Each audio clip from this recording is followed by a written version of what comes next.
안녕하세요. 탈미드입니다. 이번 시간엔 Ben Azai and Souls Converts, Ben 아자이와 회심자들의 영혼에 대해서 보도록 하겠습니다.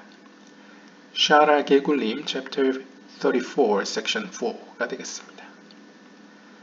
Returning to the matter, 우리가 다시 주제로 돌아와서 Ben Azai and Rabbi Akiva were creators of souls for converts. While Rabbi Akiva was away from his wife. 벤 아자이와 랍비 아키바 모두 회심자들의 영혼을 창조해낸 자들이라고 우리가 평가할 수 있겠습니다. 물론 두 사람 간엔 차이점이 존재했었죠. 벤 아자이의 경우에는 물론 기록상으로 봤을 때는 잠깐 결혼을 했다가 이혼한 것으로 보여지는데요. 아무튼 큰 틀에서는 혼자 살다가 이 세상을 떠났다라고 볼 수 있겠고요. 랍비 아키바의 경우에는 결혼 생활을 영위했던 것으로 보여집니다. 하지만 둘 모두 회심자의 영혼을 만들어냈다는 것이죠. 즉 자기 주변의 사람들을 이제 하나님께로 이끌고 그들을 영적으로 세웠다 라고 볼 수 있겠습니다.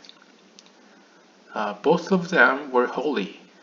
This one from the side of Gevurah of Abel, and this one from the side of Gevurah of Cain. 그리고 이 두 사람 다 우리가 거룩한 자들이었다 라고 이야기할 수 있으며 둘 다 게브라의 속성에 속한 영혼들이었는데요. 차이점이라고 한다면 벤 아자이의 경우에는 아벨의 게브라의 측면이었고요. 랍비 아키바의 경우에는 가인의 게브라의 측면이었다 라고 볼 수 있겠습니다. To come closer, Ben Azai married the daughter of Rabbi Akiva. 그리고 이제 유대 기록이나 전승에 따르면 벤 아자이는 한때 랍비 아키바의 딸과 결혼했었다고 합니다. 주석을 보시면요. This was part of the tikkun process of Cain killing Abel. 이 벤 아자이가 잠시 동안 랍비 아키바의 딸과 결혼했던 것은 후세대의 가발락자들이 봤을 때는 그투봇 63장 앞면에서 이야기하듯 일종의 그 가인이 아벨을 죽였던 사건을 고치는 일환이었다. 이렇게 평가하는 것으로 보입니다. 그러니까 이제 가발락자들의 관점에서는 뭔가 현상이 어떤 영적인 원인과 뭔가 이유가 있다. 상관관계가 있다라고 보는 것이죠. Even though he didn't consummate the marriage and he divorced her, nevertheless he still performed the mitzvah of marriage. 그래서 이와 같이 벤 아자이는 맥락상으로 봤을 때 랍비 아키바의 딸과 잠깐 결혼을 했으나 실제 남녀간의 관계까지는 맺지 않았던 것으로 여겨집니다. 뭐 있었다면 뭐 자녀가 뭐 언급된다거나 그랬겠죠. 그럼에도 불구하고 가발락자들 혹은 여기 나오는 이제 하임 비탈이나 그의 아들 슈무엘의 관점에서 중요한 것은 이 결혼을 했다는 것이 어떤 의미를 가지는가 했을 때 결혼도 어떻게 보면 613개의 계명 가운데 하나라고 봤을 때 결혼이라는 계명을 성취한 사건으로 볼 수 있다는 것이죠. For through Kiddushin, the marriage ceremony, a man gives his wife an or makif, surrounding light from his ruach. 이것은 영적인 관점에서 혹은 카발라적인 관점에서도 이렇게 설명할 수 있는데요. 키두신, 즉 결혼 예식 동안에 혹은 결혼 예식을 통해서 남자는 자신의 배우자에게 오르마키프, 즉 둘러싸는 빛을 제공한다고 생각했습니다. 즉 이 말은 여성이 가지고 있는 빛은 상징적으로 영적인 세계의 용어로 이제 뭐 오르프님이라고 할 수 있겠죠. 내면의 빛이라고 본다면 이제 남성적 속성의 빛 혹은 어떤 초월성과 상위의 마치 이제 상위의 세계와 말쿠트가 속한 하위의 세계로 이제 우리가 영적인 세계를 표현하듯이 어떤 빛에 있어서도 둘러싸는 빛과 내면의 빛으로 이제 구분했다는 것이죠. 그랬을 때 둘러싸는 빛을 남성적으로 표현했기 때문에 여기서 남편으로 표현했고요. 내면의 빛은 상징적으로 여성적 속성이기 때문에 이제 아내, 여성으로 표현했다는 것이죠.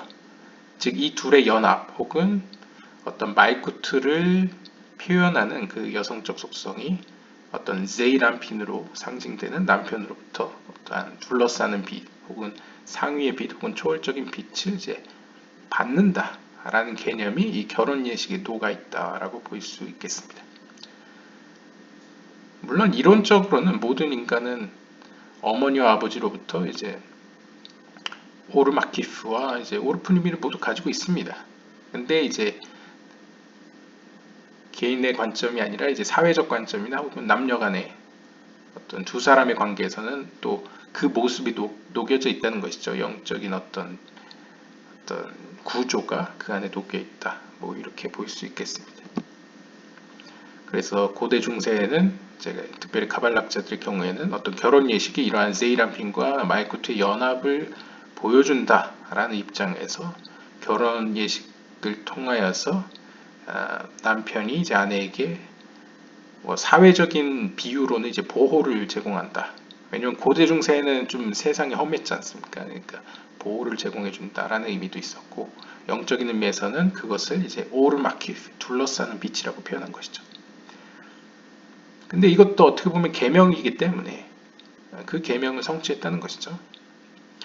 Ben-Azai, when he married Rabbi Akiva's daughter, gave her this ruach and the secret of an o르마키프. And it remained with her forever. 우리가 이제 보통 이브루의 형태라고 했을 때 이브루라는 건 이제 후천적으로 주어지는 것이죠. 그리고 이브루가 주어지는 경우는 우리가 아주 예전 영상을 기억해 보시면 보통 그 이브루의 형태로 후천적으로 어떤 영혼을 받는 경우 혹은 또 다른 표현으로 영혼의 영향을 받는 경우는 그 받는 입장의 영혼이 더 좋아지기 위해서 혹은 하나님께서 그 받는 영혼을 보호하시거나 더 영적으로 성장시키기 위해서 도와주라고 보내는 영혼으로 표현했지 않습니까? 마찬가지로 이 베나자이로 상징되는 이 어떻게 보면 이제 남성성에서 여성성에게로 이제 주는 이 루아흐, 여기서 이제 루아흐라고 표현한 것은 제 개인적으로는 네페시보다 더 위에 있는 높은 수준의 영혼이라는 표현으로 그냥 일반적으로 루아흐라고 표현한 것으로 해석할 수 있겠습니다.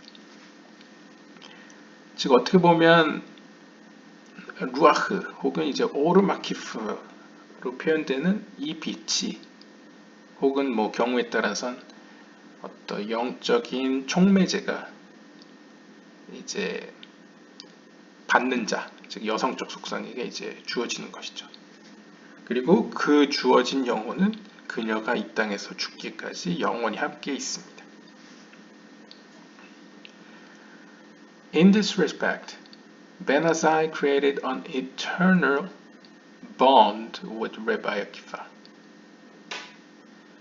따라서 이러한 결혼이라는 사건은 상징적으로 Ben-Azai와 라비 아키바 간의 영원한 연대를 구축한 사건으로 볼 수 있습니다. 그러니까 카발락자들의 관점에서는 이게 그냥 사소한 어떤 결혼의 사건으로 보는 게 아니었다는 것이죠.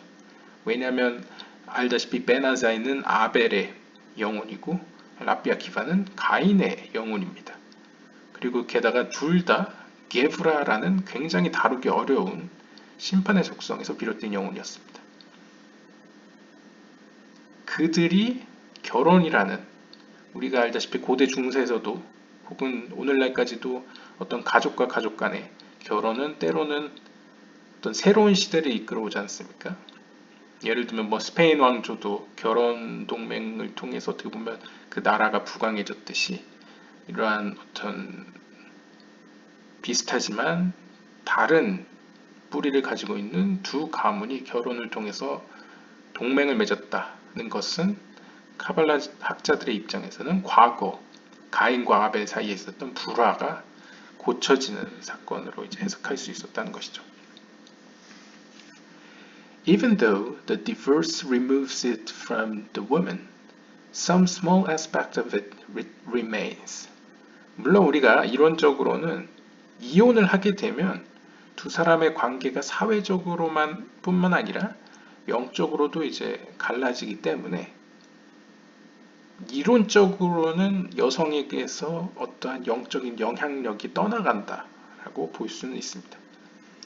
근데 사실 이제 영적인 세계에 대해서 표현하는 많은 내용이 그렇듯이 특히 이제 창조와 관련된 이삭 루리아 책의 그 우주관에서도 표현되듯이 빛이 한번 지나갔다가 떠나더라도 그 흔적은 남아 있습니다. 그걸 이제 보통 레시마 혹은 레시모라고 부르죠.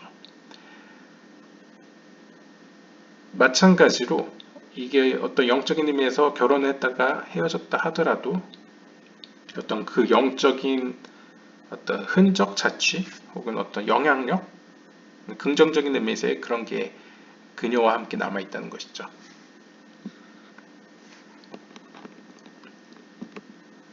마치 이제 굳이 예를 들면 이제 제이람핀과 마이쿠트가 아담의 범죄 이전에 그 둘이 항상 연합되어 있는 상태에서는 제이람핀으로부터 마이쿠트로 이제 들어온 빛들이 있겠죠. 혹은 지혜들이 있겠죠. 하지만 아담의 사건 이후로 아담과 더불어서 하와와 더불어서 마이쿠트가 무리아 세계로 이제 내려왔을 때에는 비록 관계적으로는 이론적으로 제이람핀과의 단절이 일어났기 때문에 더 이상 빛이 위에서 내려오지는 않지만 그럼에도 불구하고 마이쿠트가 가지고 있는 어떤 자신이 어떤 축적하고 있는 어떤 지혜, 빛은 어떻게 보면 과거 제이람핀과 연결됐을 때 들어온 것으로 돌아가는 것이라고 볼 수 있겠죠.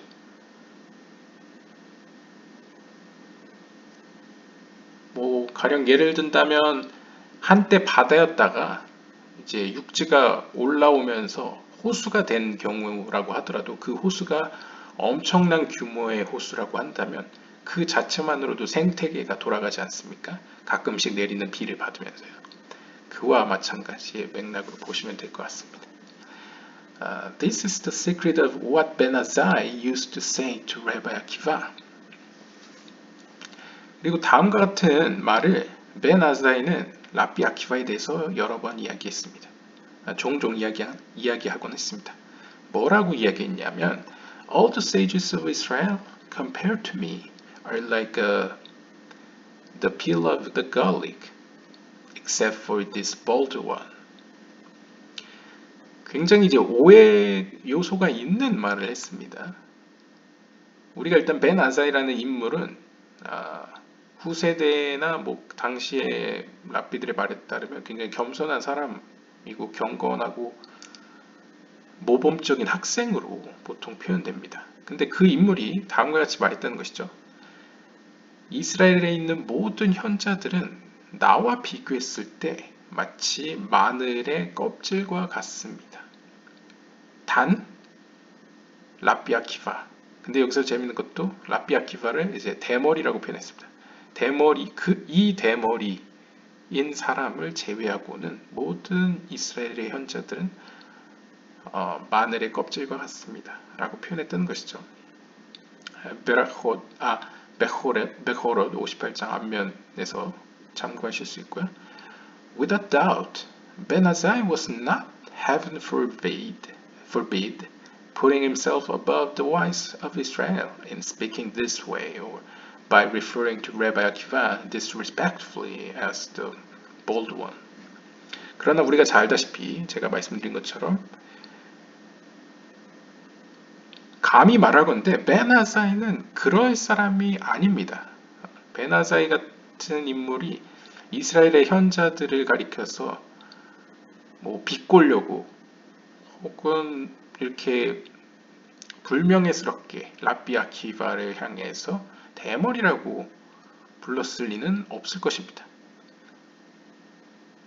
그러니까 오늘날의 유대교 유대교 뭐 학자들도 그렇게 생각했을 것 같은데 이 당시 이 중세의 이 하임 비탈이나 그의 아들 슈무엘 혹은 그의 스승의 이삭 루리아까지 벤 아사이가 과연 정말 그 표면적인 오해의 소지가 있는 그 표면적인 표현으로 이런 얘기를 했을까?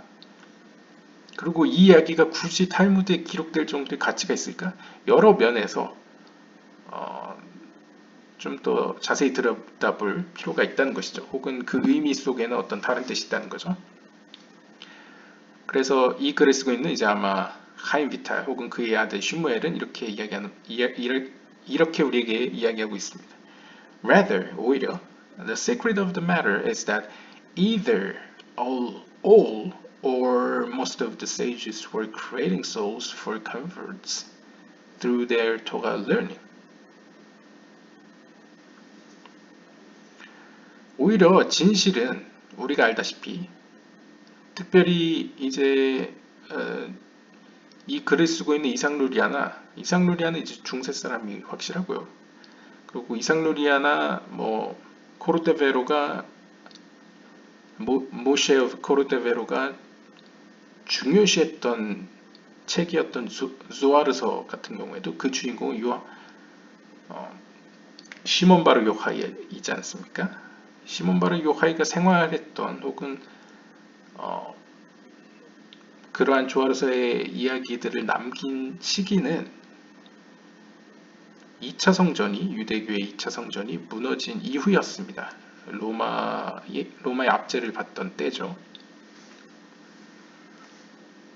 따라서 이제 유대교 역사적으로는 그 당시 탄나임 시대나 혹은 조금 더 이후에 뭐 아모라임 시대의 어떤 현자들은 사실상 아무리 못해도 그 당대 사람들이나 후세대에게 굉장히 존경을 받던 인품적으로나 어떤 학문적으로 존경을 나름 받았던 사람들이라고 학자들이라고 볼 수 있겠습니다. 따라서 벤 아사이의 이 표현은 일단 전제가 리쿠테 모아란에서 언급하듯 모든 현자들 그 당시에 모든 현자들 혹은 뭐 예외도 있을 테니까 대부분의 현자들은 벤 아사이나 라비 아키바처럼 토라 연구를 하고 그것을 가르침으로써 많은 개종자들 혹은 회심자들을 만들어내고 있었습니다. 즉 이게 기본이라는 거죠.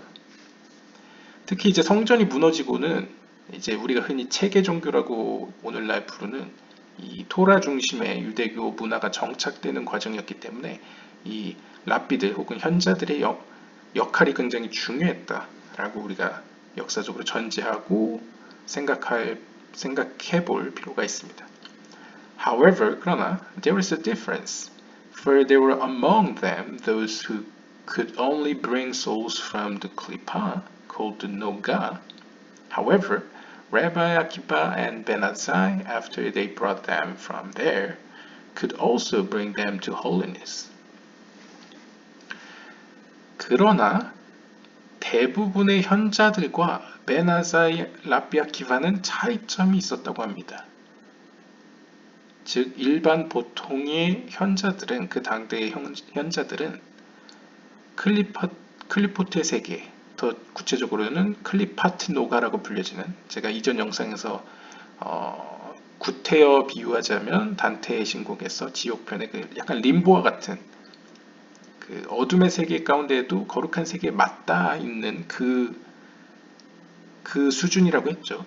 그 수준에 갇혀 있는 어둠 속의 영혼들을 구출해내는 것까지는 그 당대 현자들도 했다는 것이죠. 그러나, however, 라비 아키바나 벤 아사이의 경우에는 거기서 더 나가서 그들을 구출할 뿐만 아니라 그들을 거룩한 세계로까지 이끌었습니다. Rectify them and then give them to converts. 즉, 단순히 구출했을 뿐만 아니라 거룩한 세계로 인도하였고 실제로 그들의 영혼을 고쳤고 결국에는 그들이 또 회심자들을 이끌 수 있도록 하였습니다. 즉 다시 말하면 쉽게 이야기해서 기독교계에서도 이야기하는 제자를 만들었다는 것이죠.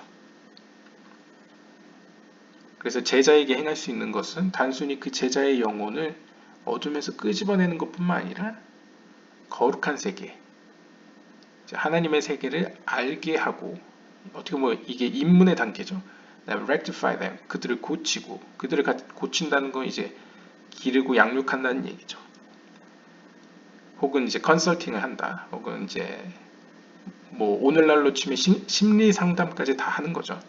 And then give them to convert. 그리고 그들 역시도 다른 누군가의 스승이 되도록 만들었다는 것이죠.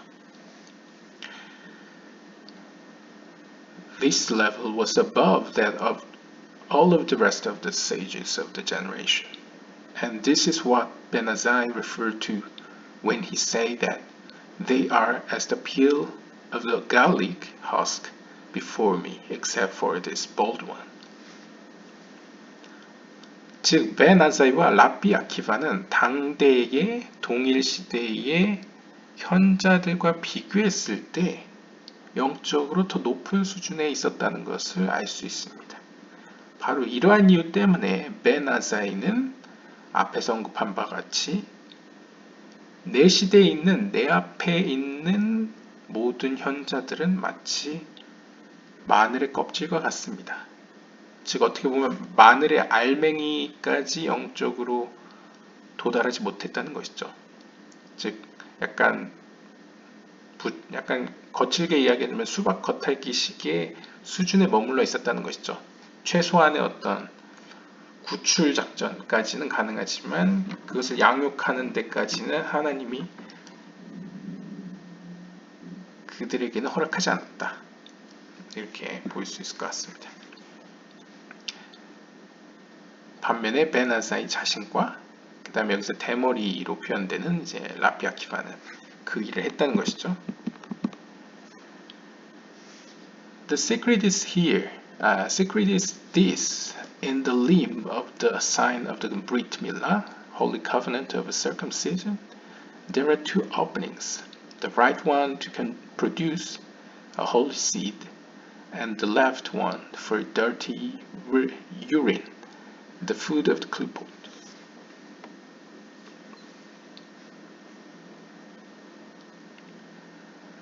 다음과 같이 그러한 신비를 혹은 비밀을 설명할 수 있습니다. 우리의 신체 기관 가운데 거룩한 표식이라고 불려지는 것이 있는데요. 바로 남성들이 이제 보통 유대교에서는 태어난 지 8일 내에 할례 의식을 치르게 됩니다. 그때 이제 남성의 생식기에 어떤 그런 할례 표식이 남게 되죠. 그것이 어떻게 보면 과거 아브라함 때부터 하나님과 이스라엘 사이의 어떤 언약을 표현하는 것이라 볼 수 있겠는데요. 그래서 세피로 책에서는 예소드에 이것을 대응시키죠. 그런데 이 예소드에 해당되는 이 브리트 밀라, 이 할례의 표식에는 두 개의 구멍이 있습니다. 오른쪽에 있는 것은 거룩한 씨앗을 만드는 기관이고요. 즉 이제 오늘날로 정자가 나오는 곳이고요. 그 다음에 왼쪽 구멍은 오줌이 나오는 곳이라고 표현하고 있습니다. 근데 여기서 이제 정자가 나오는 구멍과 오줌이 나오는 구멍은 영적인 세계의 어떤 예소드의 통로와 그 다음에 클리포트가 이제 그 빛을 받는 통로로 이제 표현할 수 있겠습니다. 그러니까 어떻게 보면 이제 그러한 의미 때문에 오른쪽 구멍, 왼쪽 구멍으로 표현한 것이죠. 오른쪽은 보다 이제 자비의 속성이기 때문에 거룩한 씨앗이 배출되는 곳으로 표현했고, 왼쪽 구멍은 심판의 속성이기 때문에 어둠의 세력이 자신들의 양식으로 삼는 통로라고 볼 수 있겠습니다. Between the two is a thin layer like the peel of garlic, and it is called klipat noga. 그리고 재밌는 비유를 들고 있는데요. 이 두 구멍 사이에는 얇은 막이 있다고 합니다. 제가 의학 지식까지는 잘 몰라서 모르겠지만요. 뭔가 위생적으로 오염을 막기 위해서 신체 기관도 이 두 통로를 뭔가 막는 무슨 막 같은 게 있겠죠. 근데 중요한 것은 여기서의 막은 앞에 언급했던 마늘의 껍질과 같다고 표현하고 있습니다. 그러니까 마늘의 껍질을 그러한 그 두 측면을 가로막는 혹은 분리시키는 어떤 경계막으로 이제 해석을 시도하고 있는 것으로 볼 수 있겠습니다. 그 마늘 껍질 혹은 그 얇은 막을 가리켜서 사람들은 클리파트 노가라고 부릅니다. 즉 제가 앞에서 말씀드린 것처럼 거룩한 세계와 이제 클리포트 어둠의 세계의 경계 가운데 있는 어떤 측면을 의미하는 것이죠. Now, all the wise men of the generation could only bring souls from the klipot hashum, and then bring them to the holy opening on the side of holiness. In this way, they brought them to holiness, after which they drew them out of their bodies into the bodies of comfort.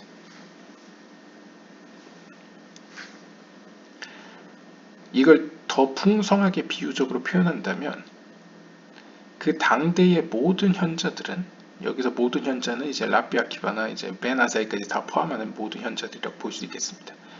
모든 현자들은 이 마늘 껍질로부터 영혼들을 구출해낸다 라고 볼 수 있겠습니다. 물론 우리가 앞에서 봤다시피 보통 일반적인 이제 현자들은 구출하는 선에서 끝나는 거죠. 구출하는 것도 이제 그것만으로도 이제 훌륭한 일이라는 것이죠. And then 그러나 이제 좀 의역을 하면요. 라비 아키바나 이제 벤 아사의 경우에는 그들을 데리고 거룩한 측면에 있는 거룩한 구멍으로 이끈다는 것이죠. 이러한 식으로 해서 그들은 자신들의 몸으로부터 심지어 회심자의 몸으로 그 거룩한 세계로 간 빛들을 이끌고 갑니다. 그러니까 쉽게 이야기하면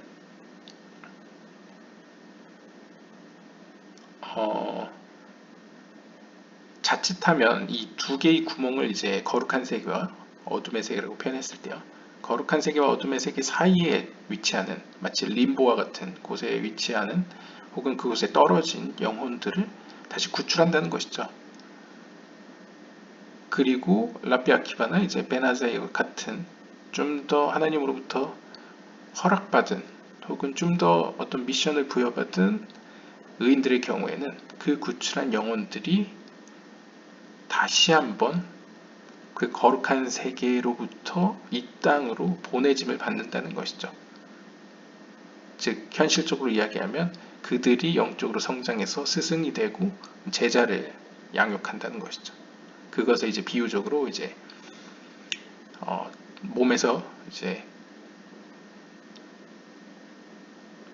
어떤 오줌 혹은 노폐물이 될 뻔한 뭔가 정자를 다시 살려서 이제 다른 영혼으로 이제 화하는, 어떻게 보면 이제 전달하는, 생명으로 전환하는 그런 상징을 지금 보여주고 있습니다.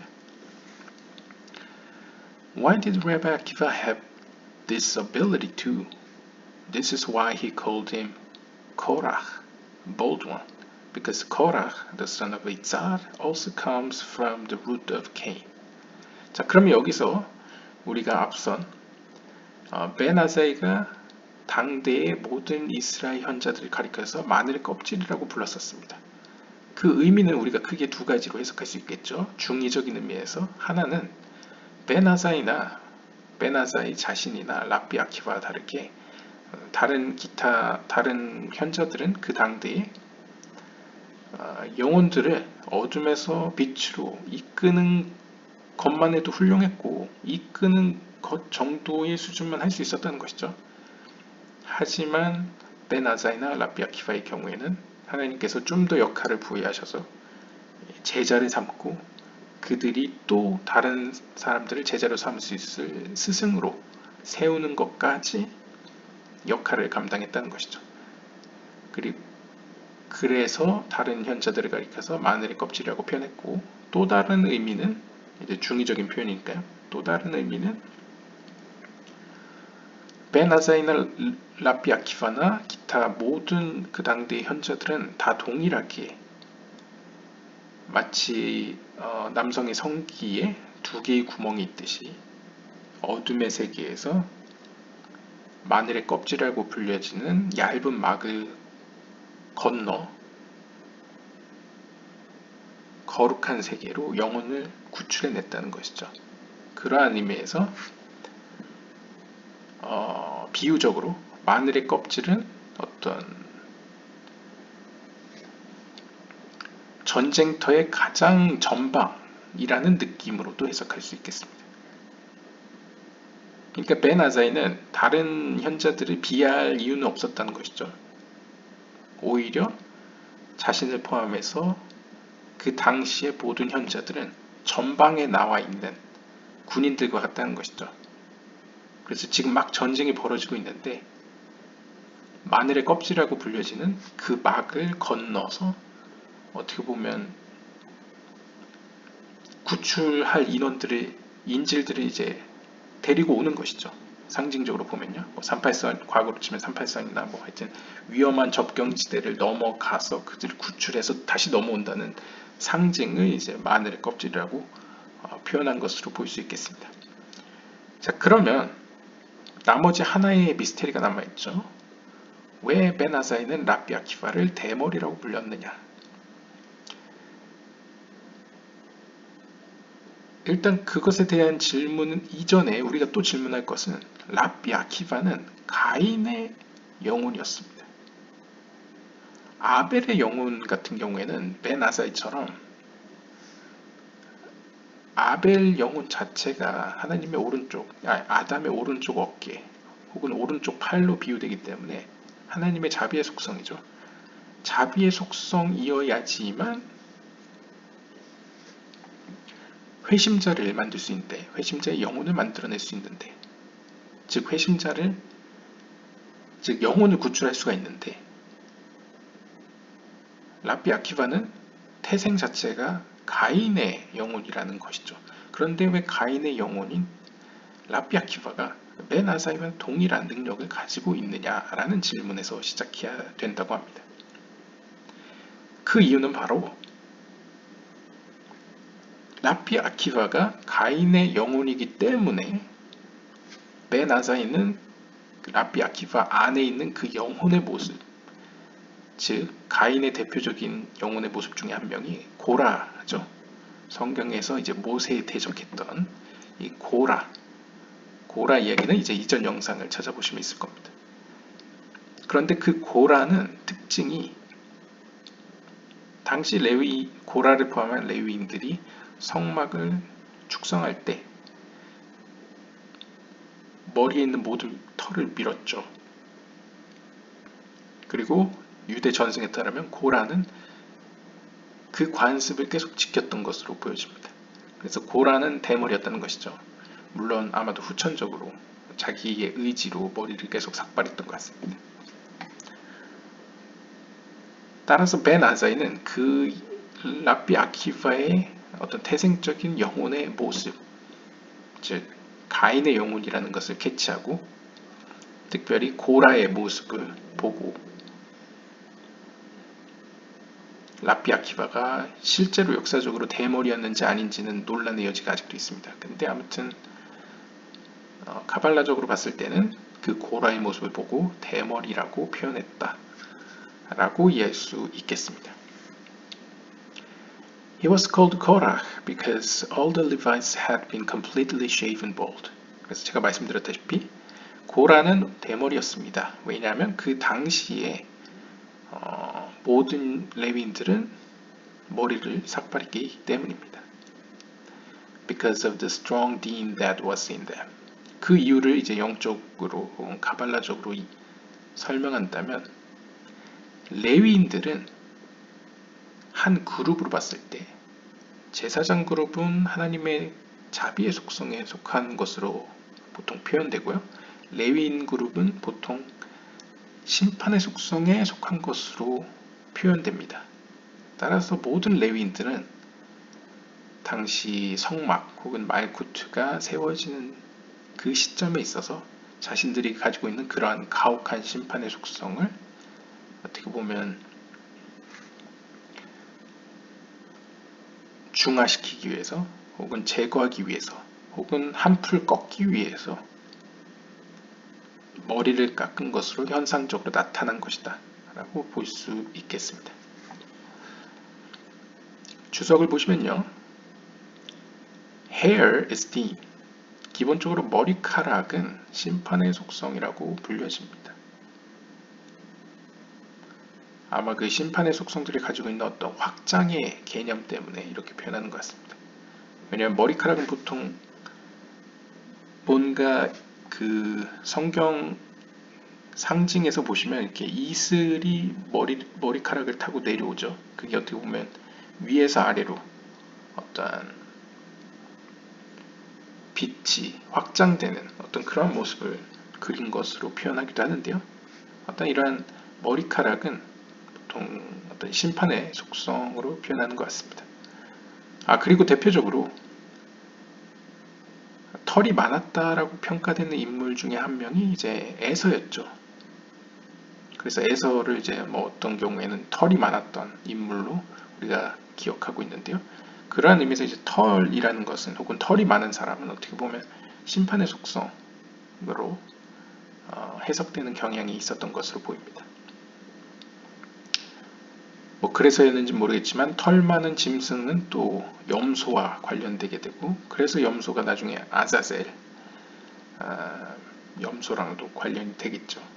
그리고 뭐 그 때문이었는지 모르겠지만 중세 기독교에서도 약간 그런 어떤 사탄의 이미지를 어떤 염소와 털 많은 짐승으로 이제 비유하기도 했던 것 같습니다. 아무튼 이러한 털 혹은 머리카락은 심판의 속성을 의미하게 되고요. The inauguration of the Levites involved the cutting of all of their hair. 따라서 레위인들을 세울 때, 레위인들을 즉위시킬 때에 그들은 자신들의 어떤 가혹한 심판을 상징하는 머리카락들을 삭발하게 되었습니다. This sweetened any negative form of judgment from them and initiated them into their service of singing in the temple. 제가 앞에서 이제 머리 자른 거 일종의 이런 심판의 속성을 약간 한풀 꺾게 만드는 것이라고 표현했듯이 다른 표현을 한다면 그들이 가지고 있는 심판의 속성을 혹은 그들이 가지고 있는 심판의 속성의 부정적인 요소를 이제 달콤하게 만든 보통 이제 달콤하게 만든다는 것은 하나님의 자비의 속성인 헤세드가 곁들여진다. 심판의 속성을 이제 감싼다라는 의미로 보시면 되겠습니다. 그 결과 레위인들은 하나님의 성막 혹은 성전에서 예배 가운데 노래를 즉 찬양을 부를 수 있는 역할을 감당할 수 있게 되었습니다. Music itself takes the psyche or psyche out of deen or depression and brings it into chesed or joy. 그리고 성전이나 어떤 성막에서 드렸던 이 예배 가운데의 찬양이라는 것은 어떤 의미에서 그들이 본래 갖고 있고 혹은 그들의 본래 특성인 심판의 속성에서 혹은 심판의 속성, 즉 심판의 속성이라는 건 약간 부정적인 의미에서는 depression, 뭔가 우울하고 축 가라앉아 있는 어떤 분위기에서 헤세드, 자비 혹은 기쁨의 분위기로 바꾸는 힘을 가지고 있죠. 이러한 맥락에서 이제 머리를 자른 행위는 어떻게 보면 자신들이 가지고 있는 심판의 속성을 한풀 죽임으로써 동시에 하나님의 자비를 구하여 그들이 곁들여져서 달콤해지고 비유적으로 분위기가 처진 분위기에서 업된 기분으로 사람들을 이제 기쁘게 만드는 약간 그런 게 이제 성전에서 드려지던 찬양이었다라고 볼 수 있겠습니다. The Levites made music while the offerings were brought. 우리가 보고 있는 이 유튜브 채널 가운데 이제 성전 이야기를 참고해 보시면요. 레위인들이 찬양을 부르던 그 시기는, 그 시각은 제사가 옆에서 드려지는 현장 가운데서 찬양이 이루어졌습니다. 그러니까 사실 인간의 관점에서 보면 굉장히 아이러니한 일입니다. 한쪽에서는 지금 어떻게 보면 동물을 죽이고 있는 어떤 살해와 죽음이 지금 벌어지고 있는 상황에서 다른 한편에서는 찬양이라는 어떤 죽음과 어떤 디프레션, 뭔가 우울하고 처진 분위기에서 기쁨으로 지금 승화시키고 있는 과정이 동시에 일어나고 있는 게 이제 성전 앞에서의 모습이라고 볼 수 있겠습니다. The service in the temple affected the whole world. 기본적으로 그 영상 성전 이야기에서도 표현되듯이 이 성전에서 일어나는 예배는 단순히 이스라엘 백성들에게만 영향을 끼친 게 아니고 모든 세계에 영향을 끼치고 랍비들이나 현자들의 세계관에서는 예루살렘에서의 그 제사가 모든 세계가 존재토록 유지시킨다 라고까지도 생각했습니다. In order to facilitate it, the Levites themselves had to be in a state of completely ameliorated being.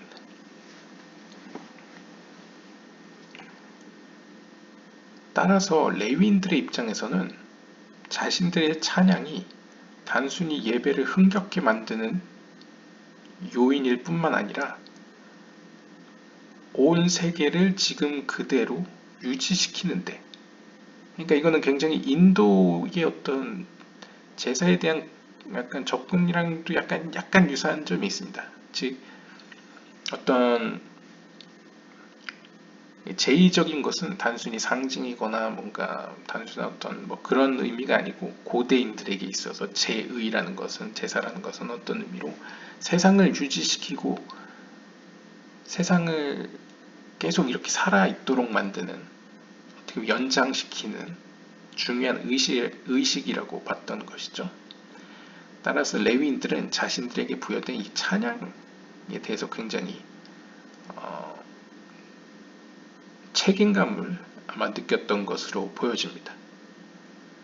따라서 레위인들은 그들 스스로도 자신들의 어떤 기분 혹은 그 상태가 철저히 심판의 속성이 정제된 혹은 상당히 제어된 상태에서 찬양을 불러야만 했다고 이해할 수 있겠습니다. 즉 우리가 물론 오늘날에는 그렇게까지는 생각하지 않지만 과거에는 군대에서 머리를 자르거나 이제 학교에서 머리를 자르는 이유가 다른 거에 신경이 가지 않도록, 혹은 뭐 군대 같은 경우에선 뭐 썰 중에 하나가 적군에게 이제 머리채가 잡히지 않도록 하려고 했다는 이야기도 있고, 하여튼 뭐 여러 이야기가 있지만 아무튼 중요한 것은 보통 머리를 자른다는 것은 상징적으로 뭐 사회적으로나 영화에서도 그렇듯이 뭔가 주인공이 뭔가 각성하거나 새로운 결심을 하거나 새로운 변화의 단계로 나아갈 때 머리에 변화가 일어나거나 머리를 밀지 않습니까? 뭐 영화에서도 그렇고요. 혹은 이제 상징적으로 오늘날에도 뭔가 마음을 새롭게 할 때 머리를 새롭게 한다거나 자르기도 하죠. 이와 마찬가지로 레위인들이 어떤 자신들의 임명식과 성막을 축성하는 그 기간에 머리를 민 것은 상징적으로 그러한 자신들이 영적인 세계에서 표현하고 있는 그 심판의 속성을 완전히 정제하여서 혹은 절제하여서 자신들을 통해서 드려질 예배, 구체적으로는 그 찬양이 이제 흠이 없도록 만들기 위해서 그렇게 했다라고 볼 수 있겠습니다. Rabbi Akiva was also from the root of Cain, which is the crown of Gevra, and as a result of his piousness, all the hairs of his body were shaven, which sweetened the strength of his din.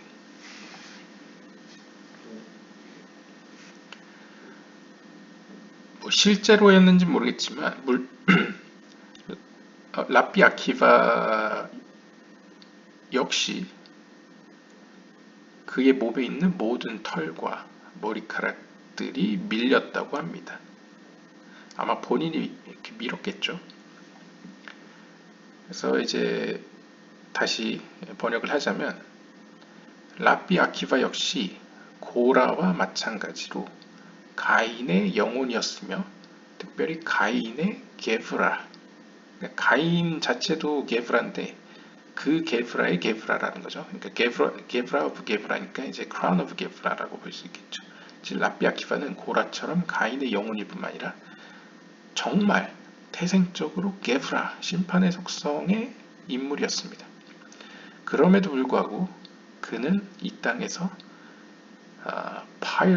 piousness, 굉장히 경건하게 생활함으로써 심지어 자신의 몸과 머리에 있는 모든 털들을 밀었다고 전해지는 것 같습니다. 저도 뭐 자세한 이야기는 모르겠지만요. 그럼으로써 자신의 영혼이 가지고 있는 심판의 속성의 힘을 달콤하게 만들었습니다. 즉 하나님의 자비의 속성으로 이제 정제시켰다는 것이죠.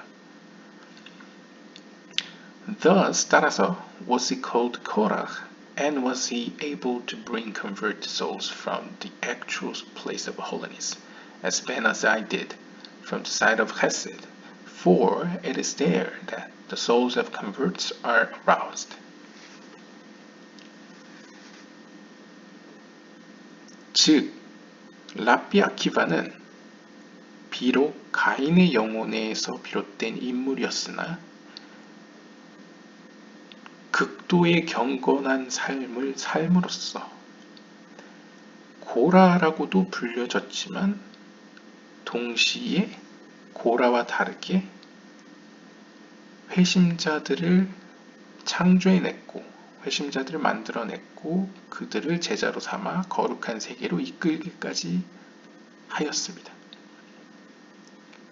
즉 다시 정리하면 라비 아키바는 비록 고라와 마찬가지로 가인의 영혼이었지만 경건한 삶으로 말미암아 벤 아사이와 똑같이 헤세드를 가져야만 가능한 일들을 해냈다는 것이죠. 그래서 실제로 라비 아키바로부터 많은 제자들이 혹은 회심자들의 영혼이 이 땅에 일어나게 되었습니다. This is also the secret of why Rabbi Akiva is called Hasid, pious, though he was the crown of Gevra. 그리고 또한 이러한 이유 때문에 라비 아키바는 우리가 봤다시피 가인의 영혼에서 비롯되었으면서 게브라의 속성이었음에도 불구하고 당대 사람들로부터 하시드라고 불려졌습니다. 이 하시드는 이제 근대 현대의 하시딤이랑은 약간 다릅니다. 이건 약간 여기서의 하시드는 좀 더 고대 중세의 약간 더 높은 호칭이었다고 보시면 되겠습니다. 오늘날의 하시딤은 약간 짜딕이 더 높고, 그러니까 자신의 영적인 스승이 짜딕이고 그걸 둘러싸고 있는 자신들, 그러니까 제자들, 즉 과거에는 탈무드의 하함임, 현자들의 제자들이 오늘날인 하시딤이 된 것이라고 볼 수 있겠고요. 이 당시에 이제 라비 아키파를 불렀던 하시드라는 건 정말 어떻게 보면 최고의 호칭이라고 할 수 있겠죠. 경건한 자라는. 근데 재밌는 점은 여기서 하시드라는 것은 히브리 알파벳으로 보면 헤세드랑도 같은 알파벳으로 구성되어 있습니다. 따라서 라비 아키바는 자신의 이름 아키바 속에는 가인의 속성이 나와 있지만 하시드라는 호칭에서는 헤세드의 모습을 볼 수 있다는 것이죠. So the Talmud says, they left Rabbi Akiva to his piousness. The Zohar also calls him the pious elder. 따라서 탈무드는 이렇게 그에 대해 이야기했습니다. 사내들인 110장 뒷면에 보시면요. 그들은 라비 아키바를 이건 약간 영어가 이제 원문이 있으면 좋을 텐데 일단 영어로 문맥에 맞게 의역을 하자면요. 그들은 라비 아키바에게 맡겨두었습니다. 그의 경건함으로 말미암아서요. 즉 다시 말하면 그 당대의 현자들과 이스라엘 백성들은, 유대인들은 그가 얼마나 경건한지 알았기 때문에 라비 아키바에게 모든 결정을 맡겼다라고 볼 수 있겠습니다. 실제로 라비 아키바는 탈무드에서나 지금까지도 굉장히 어떻게 보면 유대인들에게 강한 인상을 남겼던 대표적인 랍비라고 할 수 있겠죠. 심지어 조아르서 역시도 라비 아키바를 가리켜 경건한 장로로 표현하고 있습니다. 즉 라비 아키바는 영적으로 봤을 때 태어난 것은 가인의 영혼에서 태어났고 심지어 가인의 심판의 속성인 게브라에서 태어났음에도 불구하고 심지어 거의 한 40년간은 탈무드나 토라를 접하거나 공부한 적이 없음에도 불구하고 라헬이라는 자신의 아내를 만나 약 24년간 성경과 토라, 탈무드를 공부하면서 어떻게 보면 180도 바뀌었다는 것이죠. 그 결과 하나님으로부터 헤세드, 자비의 속성을 부여받게 되었고 그 힘으로 많은 제자들을 삼고 그 자신과 제자들을 통해서 많은 회심자들의 영혼을 이 땅에 일어나게 만들었다 라고 볼 수 있겠습니다. 네, 이와 같이 벤 아사이와 회심자들의 영혼에 대해서 이번 시간에 살펴보았습니다. 특별히 벤 아사이와 라비 아키바의 공통점과 차이점을 살펴볼 수 있었고요. 특별히 벤 아사이가 일정 기간, 잠시 동안 이제 라비 아키바의 딸과 혼인함으로써 벤 아사이와 라비 아키바 간의 어떠한 영적인 연결점이 또한 생긴 역사가 있다는 점도 또 새롭게 생각해 볼 수 있었습니다. 그리고 또한 이제 탈무드에서 벤 아사이가 이야기했던 나와 비교했을 때 모든 이스라엘의 현자들은 마늘의 껍질과 같으며 예외가 있다면 이 사람, 즉 라비 아키바 대머리와 대머리밖에 없다. 그러니까 대머리는 예외다 라고 표현했는데요. 그 의미도 어떤 의미인지 주석을 통해서 또한 이 글을 쓴 슈무엘의 이야기를 통해서 살펴보는 시간이었다고 볼 수 있겠습니다. 네, 오늘은 여기까지 보도록 하겠습니다. 감사합니다.